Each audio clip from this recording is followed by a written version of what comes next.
The fluorescent hospital lights buzzed overhead as I lay on the gurney, my abdomen throbbing from the emergency appendectomy I'd just undergone. But the physical pain wasn't what kept me awake. It was the crushing weight of knowing my 6-year-old son Tyler was somewhere out there, confused and scared, because the two people who should have stepped up when I needed them most had called him a burden. My name is Sarah Chen, and I've spent my entire 32 years being the family's silent sacrificer. The one who always said yes. The one who never asked for anything in return. But lying in that hospital bed, drifting in and out of consciousness from the anesthesia, I finally understood that my parents had never seen me as their daughter. I was their personal ATM, and my son was just an inconvenient withdrawal fee.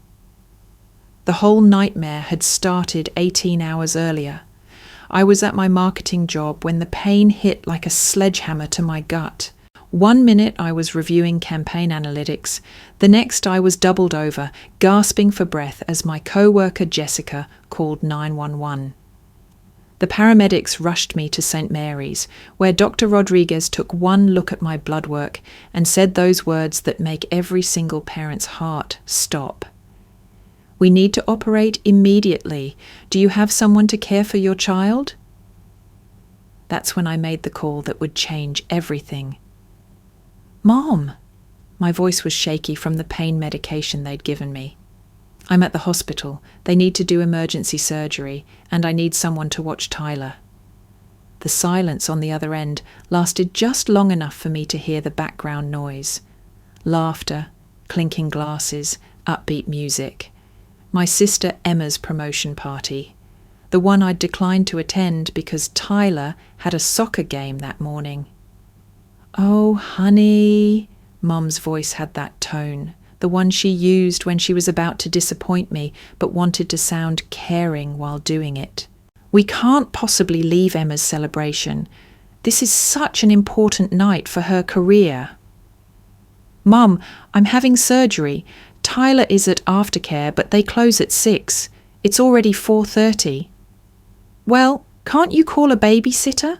Or maybe ask one of the other soccer mums?" I closed my eyes, feeling the familiar sting of being deprioritized. "It's Friday evening, Mom. Everyone has plans, and Tyler doesn't know any babysitters well enough to stay overnight with them while his mum is in the hospital." "Sarah, you're being dramatic.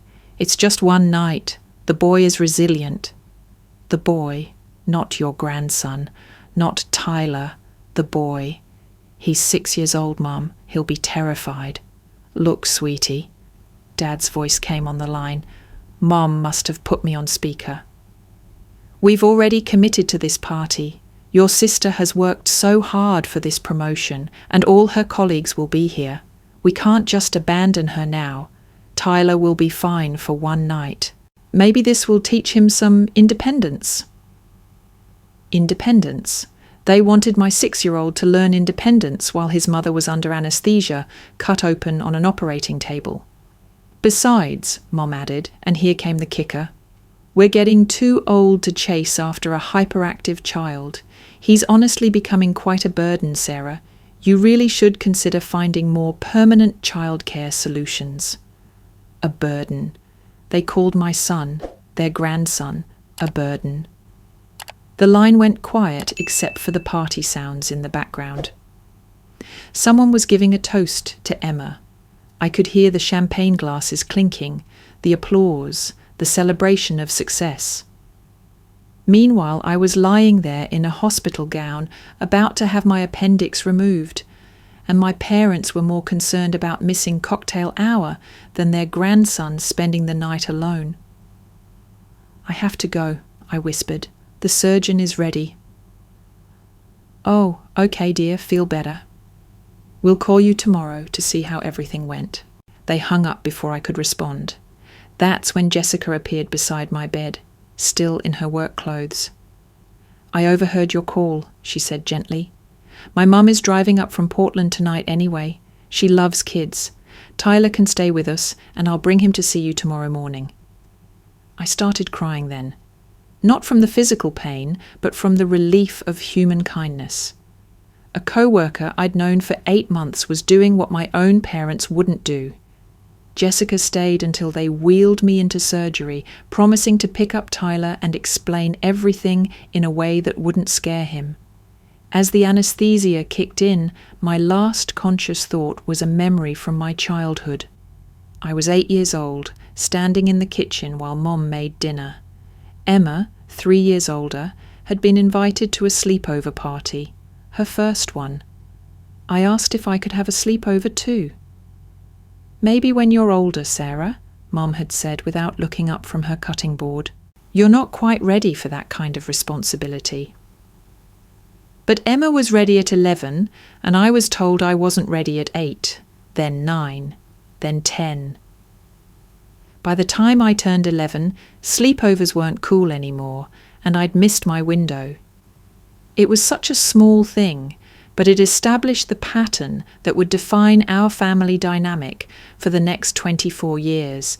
Emma got the opportunities, the celebrations, the attention. I got the obligations, the sacrifices, the leftovers of their love. When I woke up from surgery, it was past midnight. Tyler was safe with Jessica's family, but I was alone in that sterile room, listening to the beeping machines and trying to process what had just happened. My parents had chosen a party over their grandson's well-being. They'd chosen networking and champagne over being there when their daughter was wheeled into an operating room. But it wasn't just this one incident. As I lay there in the dark, I started adding up all the times I'd been the family's afterthought. When I graduated college magna cum laude, they missed my ceremony because it conflicted with Emma's boyfriend's birthday party. When I bought my first house, the same weekend Emma announced her engagement, guess which event dominated the family group chat? When Tyler was born, they visited for exactly 45 minutes before leaving to take Emma shopping for her wedding dress.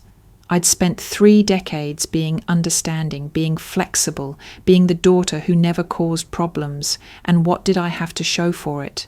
A 6-year-old who barely knew his grandparents because they found him too energetic, and a credit card statement full of charges I'd never made. Wait, that thought stopped me cold. Credit card charges I'd never made. Lying there in the hospital bed, I pulled out my phone and opened my banking app. My credit card statement showed charges from the last month. $400 at Dad's favorite golf pro shop, $275 at Mom's hair salon, $150 at that expensive restaurant they loved but could never afford on Dad's retired mechanic pension and Mom's part-time grocery store income. I'd added them to my credit cards 2 years ago when Dad needed help with medical bills after his heart attack. Just temporary, they'd promised, until we get back on our feet. But scrolling through 6 months of statements, I could see the pattern. They weren't just using the cards for emergencies anymore, they were living off them. Golf lessons, spa treatments, dinner dates, clothes shopping, all on my dime. While I ate ramen noodles and shopped at thrift stores to make sure Tyler had everything he needed, my parents were funding their comfortable retirement with my marketing salary. The pain medication was wearing off, and I could feel the incision site throbbing, but the emotional pain was worse. I was their daughter, not their personal bank account. And Tyler was their grandson, not some inconvenient stranger they occasionally had to tolerate. I thought about Tyler, probably fast asleep in Jessica's guest room, clutching the stuffed dinosaur I'd bought him last Christmas. He was such a good kid, curious, kind, always trying to make people laugh. When other 6-year-olds threw tantrums, Tyler would quietly retreat to his room with a book. When I came home exhausted from work, he'd draw me pictures to cheer me up. He deserved grandparents who saw his light, not his presence as a burden to endure.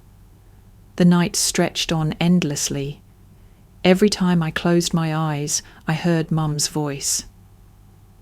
He's honestly becoming quite a burden, Sarah. A burden. My beautiful, brilliant, sensitive boy was a burden to them. But you know what was really a burden? Carrying the emotional and financial weight of 3 adult relationships while getting nothing in return. Being the family's designated problem solver while my own problems were dismissed as dramatic. Watching my son learn that love was conditional, that his worth was measured by how convenient he was for other people. At 3 a.m., I made a decision. Not a dramatic emotional choice, fueled by pain medication and hospital anxiety. A clear, calculated decision based on 32 years of evidence. I was done being their fallback plan, their emergency fund, their emotional support animal. I was done prioritizing parents who would rather attend a party than help their daughter through surgery. I was done exposing Tyler to people who saw him as a burden rather than a blessing. When the sun came up, I was going to start protecting the family that actually mattered, Tyler and me. The next morning brought a parade of visitors, all of them friends and co-workers. Jessica arrived with Tyler, who climbed carefully onto my hospital bed with his dinosaur and told me all about the pancakes Jessica's mom had made for breakfast. My boss sent flowers. 3 soccer moms from Tyler's team brought get-well cards the kids had made.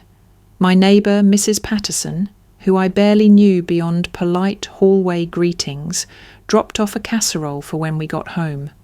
Not one member of my biological family showed up. Around noon, my phone buzzed with a text from Mom. Hope surgery went well. Emma's party was wonderful.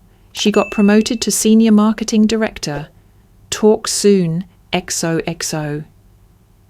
Emma's party was wonderful. Not, I'm sorry we couldn't be there for you. Not, how are you feeling? Not, how is Tyler handling everything?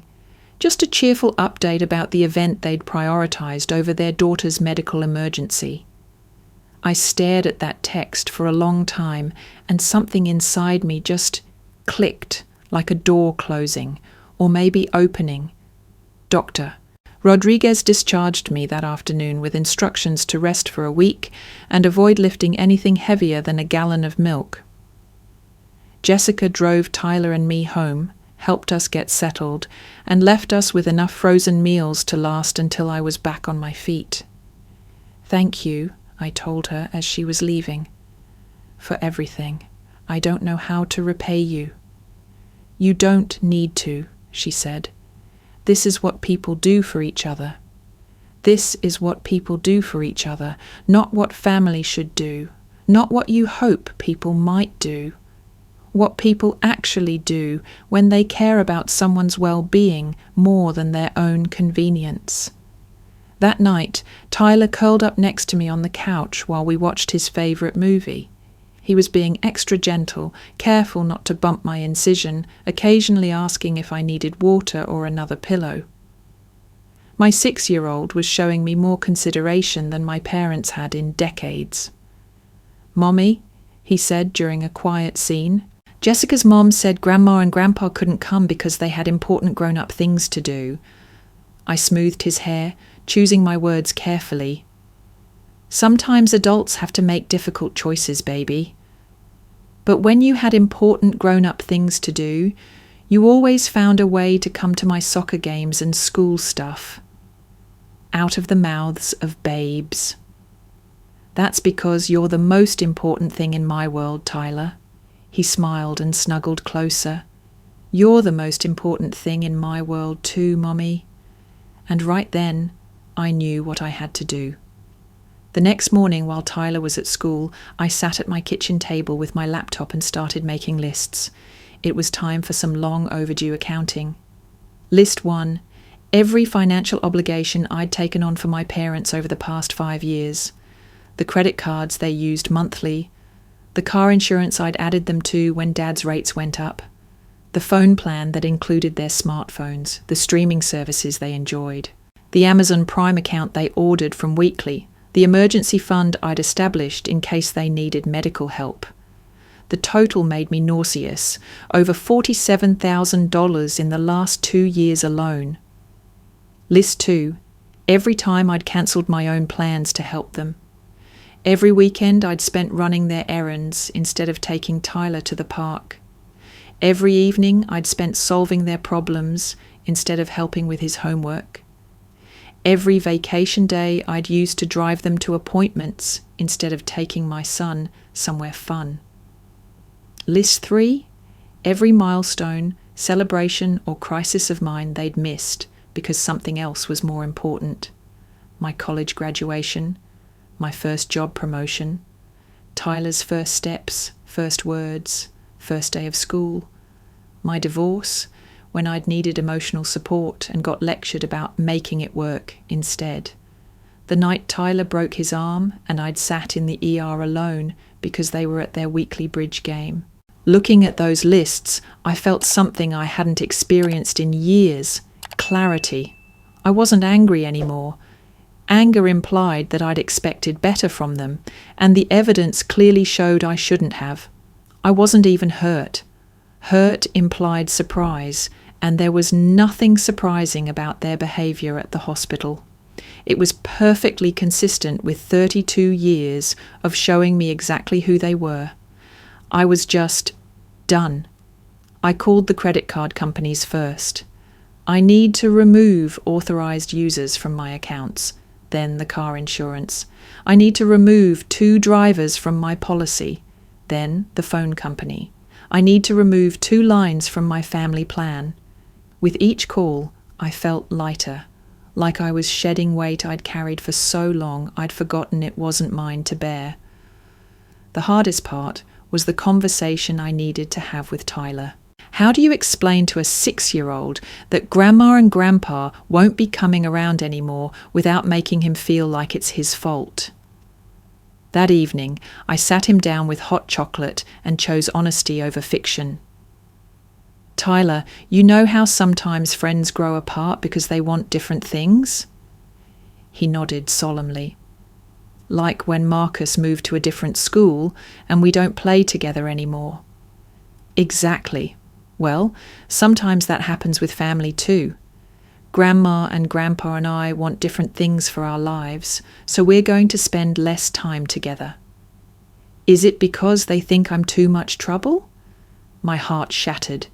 He'd been listening at the hospital more than I'd realized. No, baby, you are never too much trouble. You are perfect exactly as you are. This is about grown-up stuff that has nothing to do with you. Will I still see them? Maybe sometimes, but not very often. And you know what? That's going to be okay because we have lots of people who love us, like Jessica and her mom, and your soccer coach, and Mrs. Patterson, and all your friends at school. He thought about this seriously. Can we still have Christmas? We'll have the best Christmas ever. Just you and me and whoever wants to celebrate with us. Okay, he said, and went back to his hot chocolate. Kids are remarkably resilient when they feel secure in their primary relationships. 3 weeks passed in blissful peace. No emergency phone calls about problems I needed to solve. No guilt trips about family obligations I was neglecting. No credit card alerts about purchases I hadn't made. Tyler and I developed new routines. Saturday morning pancakes, Sunday afternoon movies, weeknight walks around the neighbourhood where he could ride his bike. I was sleeping better than I had in years. Then my phone rang. Sarah, honey, we need to talk. Mum's voice had that strained quality she used when she was trying to sound calm but was actually panicking. There seems to be some kind of mistake with our accounts. I was folding Tyler's laundry in my bedroom, enjoying the Saturday morning quiet while he played with Legos in the living room. 3 weeks of peace, and now this. What kind of mistake? I asked, though I knew exactly what she meant. Well, our credit cards aren't working, and our phone service got cut off yesterday, and your father's car insurance sent a cancellation notice. There must be some computer error or identity theft situation. I set down Tyler's soccer jersey and sat on my bed. Here it was, the moment I'd been preparing for since that night in the hospital. "There's no mistake, Mom. I removed you and Dad from my accounts." Silence. Then, "You what?" "I cancelled the credit cards, removed you from my car insurance, and took you off my phone plan. You're no longer authorized users on any of my financial accounts." But why? Did we do something wrong?" The question was so absurd I almost laughed. Did they do something wrong? Where should I start? "When I was having emergency surgery 3 weeks ago, you called your grandson a burden because helping him would interfere with a party." "Oh, Sarah, we explained that. Emma's promotion was important. I know, more important than your daughter's medical emergency, more important than your grandson's well-being. I heard you loud and clear." "You're being unreasonable. We said we were sorry about the timing." "No, Mom, you didn't. You never apologized. You sent me a text about how wonderful Emma's party was." I could hear Dad in the background asking what was happening. Mum must have put me on speaker because his voice came through clearly. "Sarah, sweetheart, you're obviously still emotional from the surgery. Pain medication can affect your judgment. Why don't we come over and discuss this rationally?" Still emotional. My judgment affected. After 3 decades, they were still dismissing my feelings as irrational female hysteria. "I'm perfectly rational, Dad. I've simply decided to stop funding your lifestyle while being treated like an inconvenience." "Funding our lifestyle?" Mum's voice went up an octave. "We never asked you to fund anything." "You've charged $47,000 to my credit cards in the past 2 years alone." Another silence. A longer one this time. Those were necessities," Dad said finally. "Medical expenses, car repairs, emergency situations. Golf lessons are a medical necessity. Spa treatments are car repairs. That $200 dinner at Romano's last week was an emergency." I'd done my homework. I had every charge categorized and ready. "We're your parents," Mom said, and now her voice was getting that edge it took on when she wasn't getting her way. "Children are supposed to help their parents." "Help, yes. Fund your entire recreational budget while you call my son a burden? No. We never called Tyler a burden." "Mom, I was on the phone with you when you said, and I quote, 'He's honestly becoming quite a burden, Sarah.' Would you like me to play the recording?" I was bluffing about the recording, but the silence told me they remembered the conversation perfectly. "You recorded us?" Dad's voice was incredulous. "I didn't need to. Some things you don't forget." Tyler appeared in my doorway, drawn by the tension in my voice. I smiled at him and patted the bed. He climbed up and curled against my side, his warm little body reminding me exactly why I was doing this. "Look," Mom said, switching to her wheedling tone, "we can work this out. Maybe we said some things we didn't mean that night. We were stressed about Emma's party, and you caught us at a bad time." "A bad time," I repeated flatly. "I was having emergency surgery, and you had a bad time." "You know what I mean. We can make this right. What if we took Tyler for a weekend? Would that help?" I looked down at my son, who was listening intently. "Tyler, would you like to spend a weekend with Grandma and Grandpa?" He considered this seriously. "Will they want me to be quiet the whole time? Last time Grandpa said I was too loud when I was just talking normal." Out of the mouths of babes. "Did you hear that?" I asked my parents. "Sarah, children need to learn proper indoor voices." "He's 6 years old, Dad. 6. And his normal speaking voice is too loud for you. His existence is a burden to you. His mother's medical emergency is less important than a cocktail party. Why exactly would I want him to spend time with people who make him feel unwelcome?"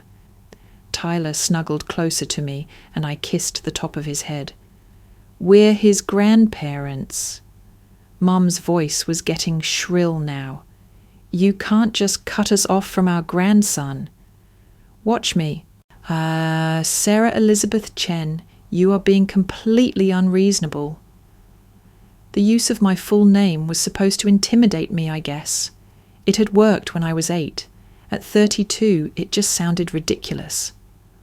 "I'm being protective of my son and myself and my financial stability."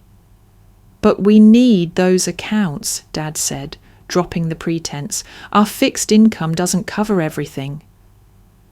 "Then you'll need to figure out a budget that works with your actual income, like every other adult in America." "Sarah, please." Mum was crying now. "We're family." Family. The word they wielded like a weapon whenever they needed something, but seemed to forget when I needed them. Family doesn't call a 6-year-old a burden. Family doesn't choose parties over medical emergencies. Family doesn't use their daughter as a personal ATM while giving her nothing in return. "We gave you life. We raised you. You did the bare minimum required by law. Congratulations." Tyler looked up at me with those wise eyes that sometimes seemed too old for his face. "Mommy, are you okay?" I smiled at him, genuinely calm for the first time in this conversation. "I'm perfect, baby. We're perfect." "Sarah," Dad tried one more time, "if this is about money, we can work out a payment plan. We'll pay you back." "With what money, Dad?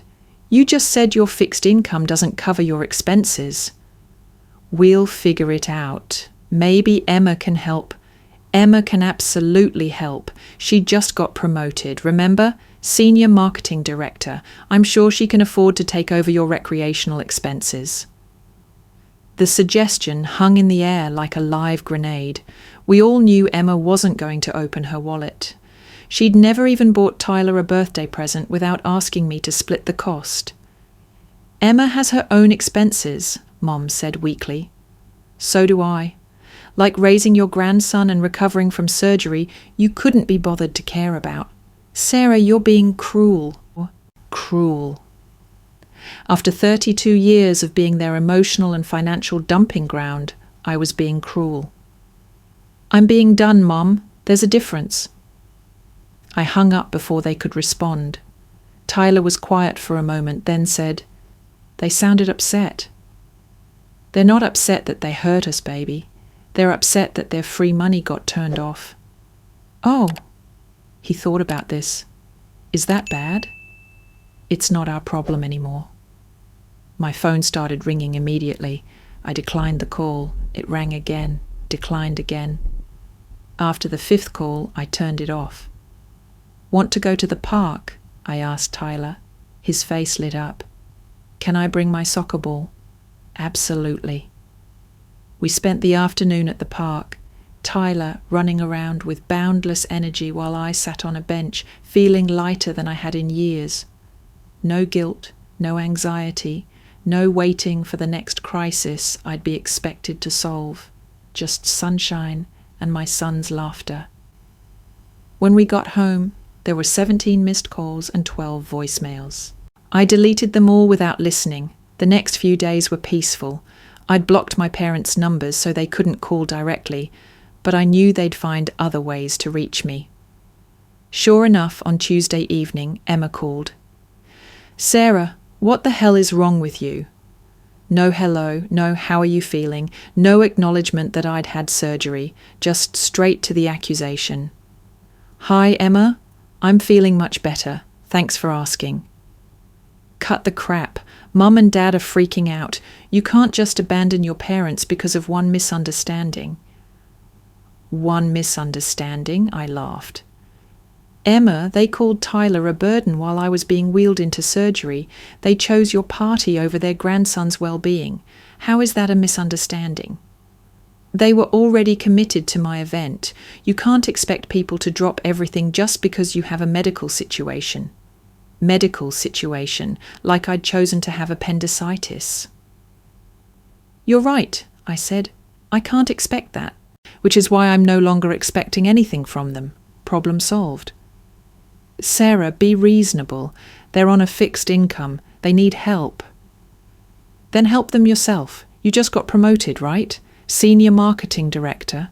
I'm sure the salary increase will cover their golf lessons and spa treatments. I have my own expenses. So do I. Like raising the child they call a burden. They didn't mean it that way. How did they mean it, Emma? Please explain to me the non-hurtful way to call a 6-year-old a burden. Silence. Look, Emma said finally, maybe they could have handled things better. But cutting them off completely, that's extreme. You know what's extreme? Spending $47,000 of someone else's money in 2 years while giving nothing back. You know what's extreme? Missing your daughter's emergency surgery for a promotion party. It wasn't just a party. I don't care what it was, Emma. A stranger at Tyler's soccer game would have shown more concern for my well-being than our parents did. They love you. No, they love what I provide. There's a difference. Sarah, please, just think about this rationally. They're old, they're scared, they don't know how to manage without your help. Then they'll learn. People are remarkably adaptable when they have to be. What about Christmas, family traditions, Tyler's relationship with his grandparents? Tyler will be fine. He's got plenty of people in his life who actually enjoy his company. You're making a mistake. I'm making a choice to prioritize the family that actually values me. You're being selfish. Selfish. The word they'd been training me to fear my entire life. The ultimate accusation for any woman who dared to put her own needs first. You're absolutely right, I said.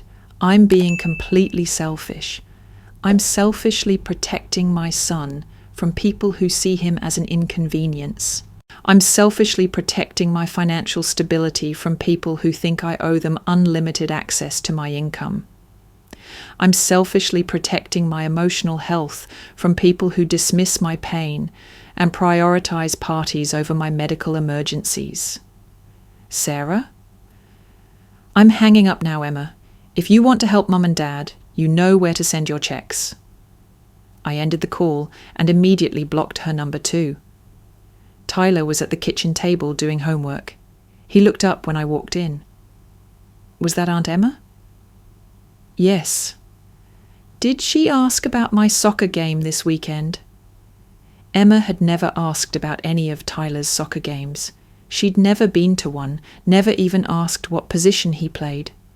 No, baby, she was talking about grown-up stuff. He shrugged and went back to his math worksheet. Kids are remarkably good at accepting reality when the adults in their lives are honest with them. The harassment continued for 2 weeks. They called my work number until I had HR block them. They showed up at Tyler's school until the principal had to call security. They sent Emma's boyfriend to my house with a guilt-inducing letter about family forgiveness. I documented everything. Took photos of them waiting by my car. Saved copies of the increasingly unhinged voicemails they left on my work phone before IT blocked them. Created a paper trail that would support a restraining order if necessary. But eventually they got the message. The calls stopped. The ambush visits ended. The guilt-inducing intermediaries disappeared. 3 months after I'd cut them off, my phone rang with an unknown number. Against my better judgment, I answered. Sarah, Mum's voice was small, defeated. Please don't hang up. I almost did anyway, but curiosity won. What do you want, Mum? We need to talk. In person, please. Just give us one chance to make this right. There's nothing to make right. You showed me who you are, and I believed you. Sarah, please, we're in trouble, real trouble. And we finally understand what we lost. You lost a daughter who gave you everything and got nothing back. Congratulations on figuring that out. We want to fix this. We want to be the grandparents Tyler deserves. We want to be the parents you needed us to be. I looked across the room at Tyler, who was building an elaborate Lego spaceship while humming to himself. 3 months without his grandparents, and he hadn't asked about them once. He was thriving without their conditional love and constant criticism. "It's too late for that, Mom." "It's never too late. We're family." "No," I said quietly. "Family is what you build with people who love you unconditionally. Family is what you create with people who show up when you need them. Family is what you have with people who see your child as a blessing, not a burden." Sarah. Tyler and I are family. Jessica and her mom are family. The soccer team parents who bring him home from practice when I'm stuck at work are family. Mrs. Patterson, who checks on us when we're sick, is family. You and Dad and Emma, you're just people I happen to share DNA with. "Please," she whispered. "Just one conversation, face to face. Let us explain." I thought about it for exactly 3 seconds. "No, I've heard your explanations. I've seen your priorities. I've experienced your version of love. We're done." But Tyler needs his grandparents. Tyler needs people who think he's wonderful exactly as he is. People who would drop everything to help him if he needed it. People who see his presence as a gift, not a burden. You're not those people. We could be. You had 6 years to be those people. You chose not to. Now you get to live with that choice. I hung up and immediately blocked the number. Tyler looked up from his spaceship. "Who was that, Mommy?" "Nobody important, baby." He smiled and went back to his building. In his world, the only people who mattered were the ones who showed up with love and consistency. Everyone else was just background noise. That night, after Tyler was asleep, I sat in my living room with a cup of tea and thought about the conversation. Part of me, the part that had been trained from birth to prioritize other people's feelings over my own well-being, felt guilty about being so harsh. But then I thought about Tyler in that hospital, confused and scared, being shuffled off to virtual strangers because his grandparents had a party to attend. I thought about all the soccer games they'd missed, all the school events they'd skipped, all the times they'd made him feel like his enthusiasm was too much. His energy was excessive. His very existence was inconvenient. I thought about the $47,000 I'd spent on their comfort while struggling to afford Tyler's summer camp. I thought about the credit I'd ruined covering their emergencies while they criticized my parenting choices. I thought about the 32 years I'd spent being their emotional support animal while my own needs were dismissed as dramatic or unreasonable. No, I wasn't being cruel. I was being protective. For the first time in my life, I was prioritizing the people who actually mattered, Tyler and myself. The guilt faded, replaced by something I'd never felt before, pride. Pride in choosing my son over people who saw him as a burden. Pride in protecting my financial stability from people who treated me like an ATM. Pride in breaking a cycle of conditional love and emotional neglect. I was done being their daughter. I was ready to just be Tyler's mum. And that felt like the most natural thing in the world.